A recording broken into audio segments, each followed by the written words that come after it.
The bitter cold wind whipped against Lena Kincaid's face as she stood helplessly beside the dwindling pile of wood, her axe lying untouched on the frozen ground. Winter had descended upon Tahlequah, Oklahoma Territory with merciless force in January of 1884, and at 32 years old, she found herself alone for the first time since her marriage 14 years prior. "Thomas," she whispered, her voice catching as she gazed toward the small wooden cross marking her husband's grave beneath the old oak tree.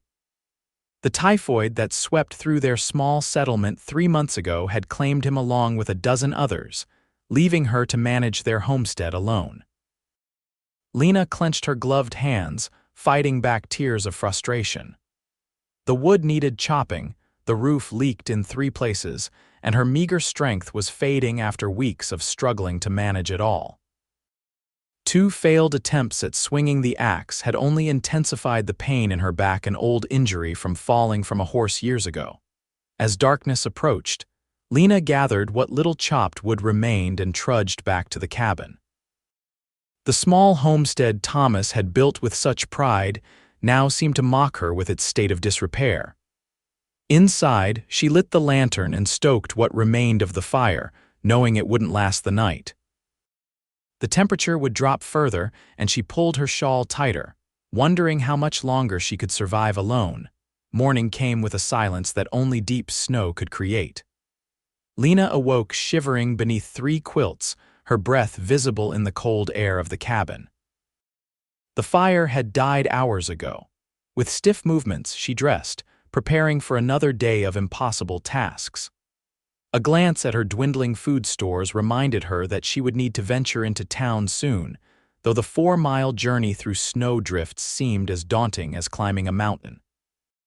As she stepped onto her porch, squinting against the brightness of sunlight on fresh snow, Lena froze. The sound of an axe striking wood echoed through the crisp air.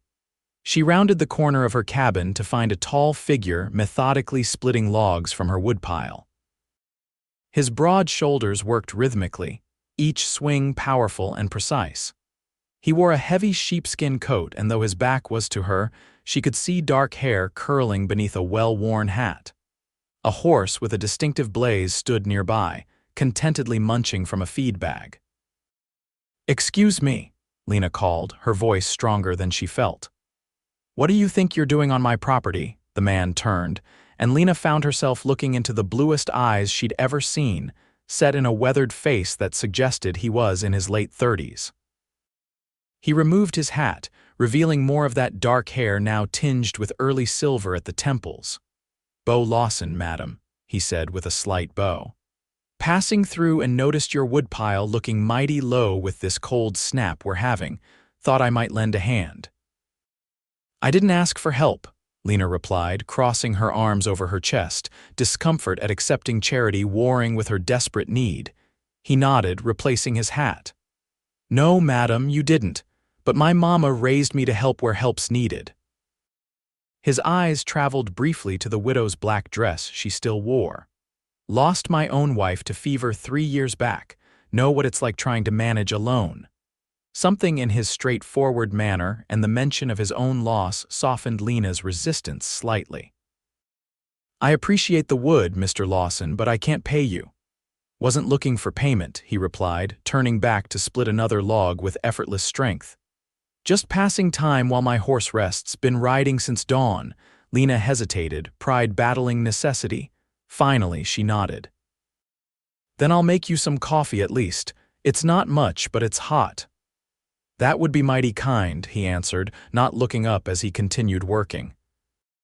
Inside, Lena moved through the familiar motions of preparing coffee, occasionally glancing through the window at the stranger working in her yard.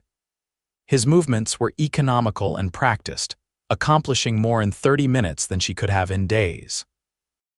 When the coffee was ready, she carried 2 steaming cups outside. "Take a break, Mr. Lawson," she called. "Coffee's hot." He set down the axe and wiped his brow despite the cold. As he approached, she noticed he walked with a slight limp favoring his right leg. He accepted the cup with a nod of thanks, and they stood in awkward silence for a moment. You're not from around here, Lena observed, taking in his worn but quality clothing and the fine saddle on his horse. No, madam, Colorado originally, been wandering some since. He trailed off, then sipped his coffee. Good brew, thank you. Where are you headed? She asked, surprising herself with her curiosity. Fort Smith eventually got some business there. He glanced up at her roof where missing shingles were clearly visible. Your roof's got some troubles. Lena sighed. Among other things, my husband, her voice caught, was planning to fix it before winter, then the fever came. Beau nodded solemnly. I noticed the fresh grave under the oak. I'm sorry for your loss, Mrs. Kincaid, Lena Kincaid. She straightened her shoulders, and thank you. Thomas was a good man. I'm sure he was. Beau finished his coffee and handed the cup back to her. I've got some roofing experience. Could take a look at those missing shingles before I head out if you'd permit it. Lena's first instinct was to refuse, to insist she could manage on her own as she'd been trying to do for months. But the leak above her bed had grown worse with the recent snow, and the memory of sleeping in a damp bed overcame her pride. I would appreciate that, Mr. Lawson. But I insist on feeding you a proper meal before you go. He tipped his hat. That's fair enough, Mrs. Kincaid. For the next few hours, Lena watched from various windows as Beau expertly repaired her roof. He'd brought supplies from his saddlebags, clearly a man who traveled prepared and moved with the confidence of someone who had done such work many times before. By midday, he had fixed not only the 3 leaks she'd mentioned, but 2 others she hadn't yet discovered. When he finally descended from the roof, she had a simple stew simmering the last of her vegetables and a small portion of preserved venison. They ate together at her kitchen table, an experience that felt simultaneously foreign and familiar after months of eating alone. You've got a nice piece of land here, Beau commented between mouthfuls. Good water source nearby, protected from the north wind. Thomas chose it carefully, Lena replied. We came out from Missouri after we married. He had dreams of building something lasting. Beau nodded appreciatively. He built solid. This cabin's well constructed. Are you a builder by trade, Mr. Lawson? No, madam. Bit of everything, I suppose, ranching mostly back when I had land. Some carpentry, fought in the war when I was young. Now I take jobs as they come. He glanced out the window. Days getting on. I should be moving if I want to make it to the next town by nightfall. Lena found herself strangely reluctant to see him go. The storm's picking up again. It might be wiser to wait until morning. Beau studied her face, and Lena felt a flush rise to her cheeks, realizing how forward her suggestion might seem to a stranger. I have a small lean-to behind the cabin where my cow is sheltered, she added quickly. Your horse would be protected there, and you could take the chair by the fire. He considered this, then nodded. That's kind of you, Mrs. Kincaid. I accept if you're certain it's no trouble. No trouble, she assured him, rising to clear their plates. It's the least I can offer after all your help today. That evening, they sat across from each other beside the now roaring fire, supplied with the wood Beau had chopped. The storm had indeed intensified, with wind howling around the cabin corners and snow accumulating rapidly. Looks like I made the right choice staying, Beau commented, whittling a small piece of wood. His hands moved deftly, creating what appeared to be a tiny horse. Where did you learn to do that? Lena asked, momentarily setting aside her mending. My father taught me. Said idle hands led to trouble, so he made sure mine stayed busy. A small smile played at his lips. Made my first horse when I was 7, never quite mastered getting the legs right. It's beautiful, Lena said sincerely. You're quite skilled. Just practice, he replied modestly. After a moment he asked, Do you have family nearby, Mrs. Kincaid? Lena shook her head. No, my parents passed years ago and my only brother died at Shiloh. Thomas had a sister in Kansas, but we lost touch during the war. She hesitated. What about you, besides your wife, I mean? A brother in Denver. We write occasionally. He focused intently on his carving. My Sarah and I had no children. Sometimes I wonder if that's a blessing or a curse. No one to carry on, but no one left behind either. Thomas and I couldn't have children, Lena admitted quietly. It was a great sorrow to us both, Beau nodded, understanding in his eyes. Life has its own plans, doesn't it? Rarely matches ours. They fell into comfortable silence after that, each lost in their own thoughts. When Lena finally rose to retire to her bedroom, she found herself lingering. "Thank you again, Mr. Lawson, for everything today." "Beau, please," he replied. "And you're welcome, Mrs. Kincaid." "Lena," she offered in return before quickly retreating to her room. Morning came with blinding whiteness as sunlight reflected off fresh snow. Lena awoke to the smell of coffee and the sound of movement in her kitchen. For a disoriented moment, she thought Thomas had returned before reality crashed back. She dressed hastily and emerged to find Beau stoking the fire, a pot of coffee already brewed. "Hope you don't mind," he said, gesturing to the coffee. "Thought I'd make myself useful." "Not at all," she replied, running a hand over her hair, suddenly conscious of her appearance. "Though I believe our roles are reversed, I should be serving you breakfast." He smiled, the first full smile she'd seen from him, and Lena was struck by how it transformed his face, softening the weathered lines and brightening those remarkable blue eyes. "I'm not much for sitting idle," he explained, pouring her a cup. "The storms dropped about 2 feet of fresh snow. Roads will be impassable for a day or two, I reckon." Lena tried to hide her relief at this news. The prospect of facing another day alone had become increasingly daunting. "Then it seems you're stuck with me a bit longer, Mr. Lawson." "Beau could be worse company," he replied with a slight twinkle in his eye. They settled into a surprisingly comfortable routine over the next 2 days as they waited for the snow to melt enough for travel. Beau repaired a broken chair, reinforced a sagging shelf, and spent hours splitting more wood than Lena could have used in a month. She, in turn, prepared their meals, mended a tear in his coat, and found herself sharing stories of her life with this quiet stranger who listened with genuine interest.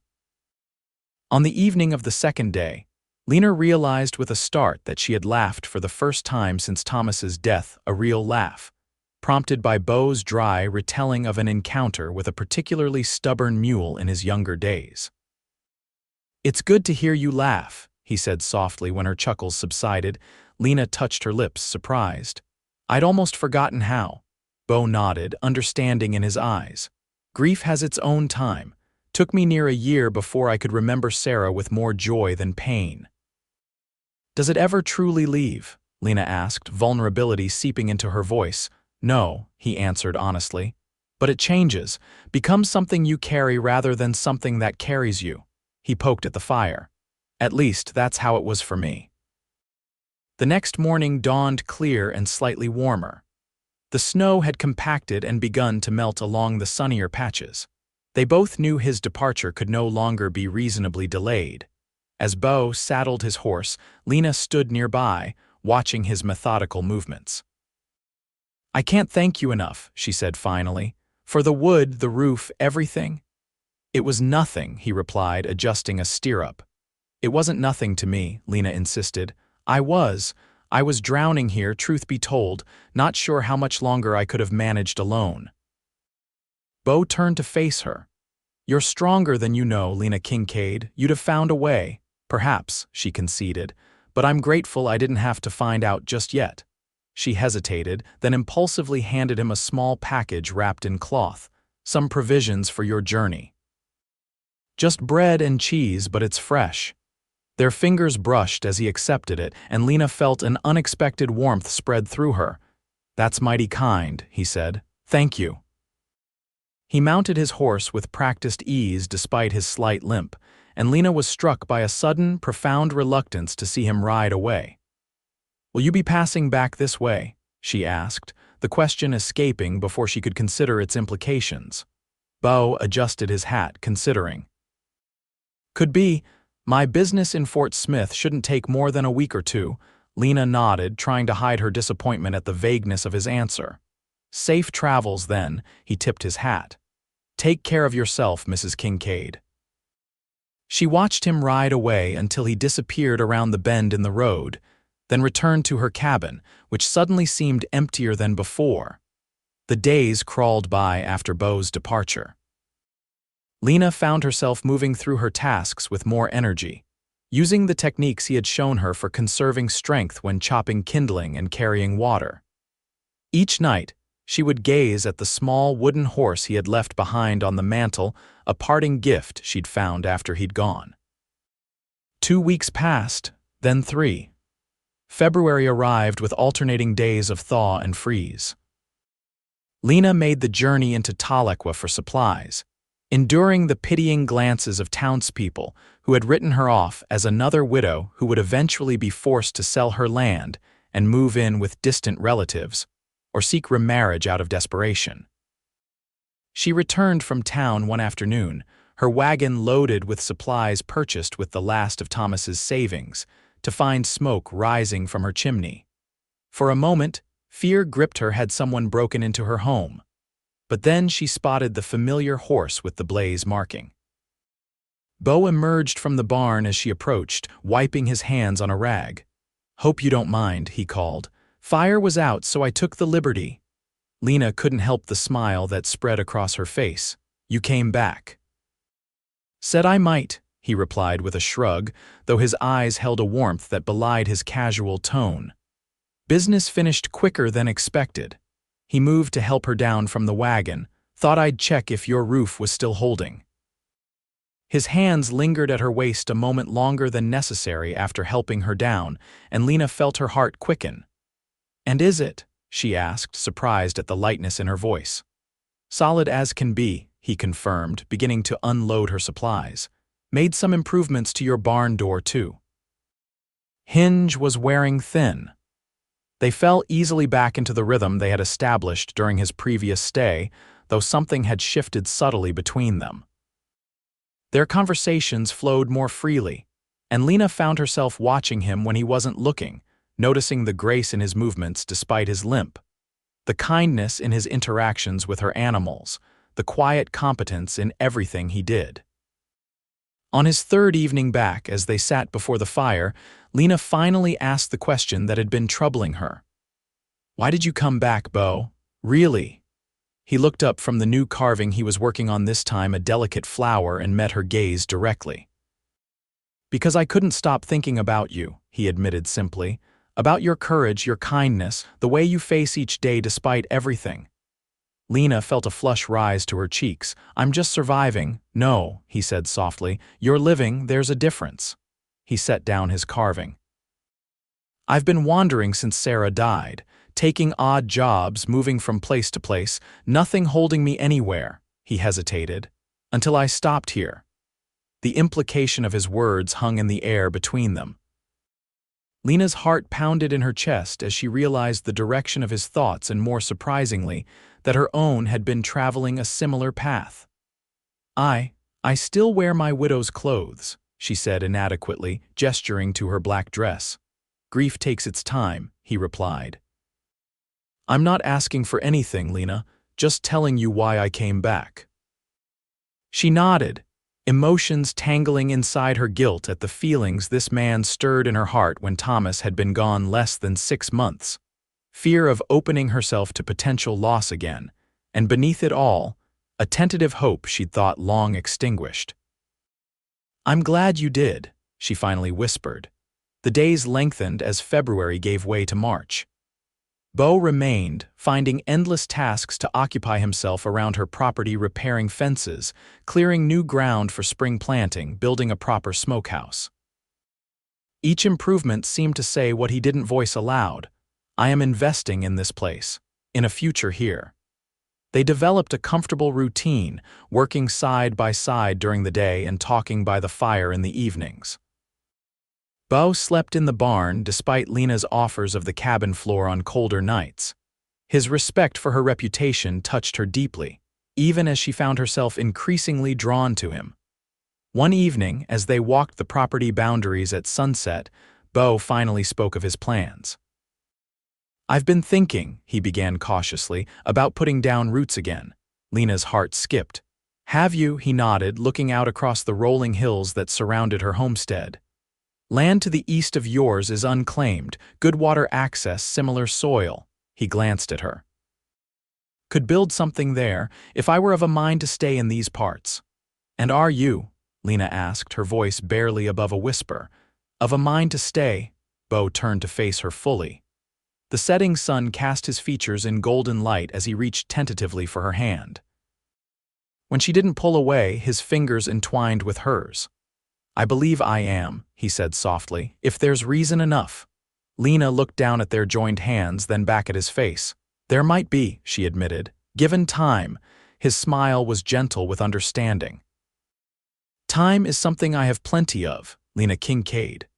Spring arrived with a riot of wildflowers and new possibilities. Beau had indeed filed a claim on the neighboring land and begun construction of a small cabin there.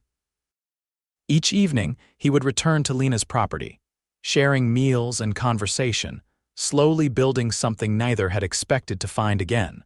On a warm April evening, as they sat on her porch watching fireflies emerge, Lena finally voiced what had been in her heart for weeks. I'm ready to take off my widow's clothes, she said quietly. I think Thomas would understand. He wouldn't have wanted me to be alone forever. Beau reached for her hand, his touch now familiar and comforting. He must have been a good man to have won your heart. He was, Lena confirmed. As are you, in your own way. The following Sunday, Lena wore a blue dress to the small church in Tahlequah, walking beside Beau with her head held high despite the whispers. Some disapproved of her apparent readiness to move forward, but others, particularly those who had lost spouses themselves, offered understanding smiles. Spring turned to summer, and Beau's cabin neared completion. Though he continued to respectfully maintain separate living arrangements, they spent nearly every waking hour together. Lena found herself falling in love again, differently than with Thomas, but no less deeply. Where her first love had been youthful and immediate, this affection had grown slowly, built on shared work and mutual respect. One evening in early July, as they picked the first blackberries of the season, Beau suddenly stopped, his hand closing around a particularly plump berry. Lena, he said seriously, I need to ask you something. She straightened, wiping juice-stained fingers on her apron. What is it? I've built that cabin over there, he said, gesturing toward his property, but truth is, I don't much want to live in it alone. He took a deep breath. I love you, Lena Kincaid, have for months now, and I'm wondering if you might consider becoming Lena Lawson instead. Tears sprang to Lena's eyes as emotion overwhelmed her. Oh, Beau. I know it hasn't been that long since Thomas, he continued quickly. And if you need more time, I understand, but I wanted you to know where I stand. Lena reached for his hand, berry juice and all. I don't need more time, she said softly. Life's too uncertain and too precious to waste when you know what you want. She squeezed his fingers. And I want you, Beau Lawson. I love you. The joy that transformed his face was answer enough before he pulled her gently into his arms, kissing her with tender reverence that quickly deepened into something more passionate. They married in August beneath the oak tree where Thomas was buried. Some thought it strange, but to Lena, it felt right, honoring her past while embracing her future. Reverend Jenkins from Tahlequah performed the ceremony, and a handful of neighbors attended, bringing food and well wishes. I never expected this, Lena whispered to her new husband as they danced slowly in their yard that evening. To find love again, to feel happy. Beau's arms tightened around her. Life has its surprises, some terrible, some wonderful. He pressed a kiss to her forehead. I'm grateful every day that I decided to stop and chop that wood. As am I, she replied, resting her head against his chest. Though I'm even more grateful you fixed my roof. That leak was most bothersome. His laughter rumbled against her cheek, and Lena smiled, thinking how natural it now felt to laugh again, to love again, to look forward rather than back. They merged their properties, working side by side to build something neither had dared hope for after their respective losses. The cabin Beau had built became a workshop where he crafted furniture that gained a reputation throughout the territory, while they lived together in Lena's home, gradually expanding it as their needs changed. 2 years after their marriage, Lena gave birth to a son they named James Thomas Lawson, a robust boy with his father's blue eyes and his mother's determined spirit. Though both had believed their chance at parenthood had passed, this unexpected blessing filled their days with new joy and purpose. As years passed, the homestead flourished under their combined care. They added a daughter, Emma Rose, 3 years after James, completing their family in a way neither had imagined possible in those dark days of their respective widowhood. On cold winter evenings, they would still sit before the fire, Beau carving increasingly intricate figures while Lena read aloud or sewed. Sometimes they spoke of Sarah and Thomas, keeping their memories alive while celebrating the life they had built together. "Do you ever think about how different things might have been?" Lena asked one evening on their 10th anniversary, watching their children sleep before the fire after a day of celebration. "If you hadn't stopped that day," Beau considered, his hand finding hers as naturally as breathing. "Sometimes. But then I remember what my father used to say, that coincidence is just God's way of remaining anonymous." He smiled at her, the lines around his eyes now from laughter more than hardship. "I was meant to find you, Lena Lawson. Of that I have no doubt." She leaned against his shoulder, contentment washing over her. From grief had come unexpected joy, from weakness had come newfound strength, and from the simple act of chopping wood had grown a love story neither of them could have written alone. "Nor I," she whispered, turning her face to meet his kiss. "Nor I."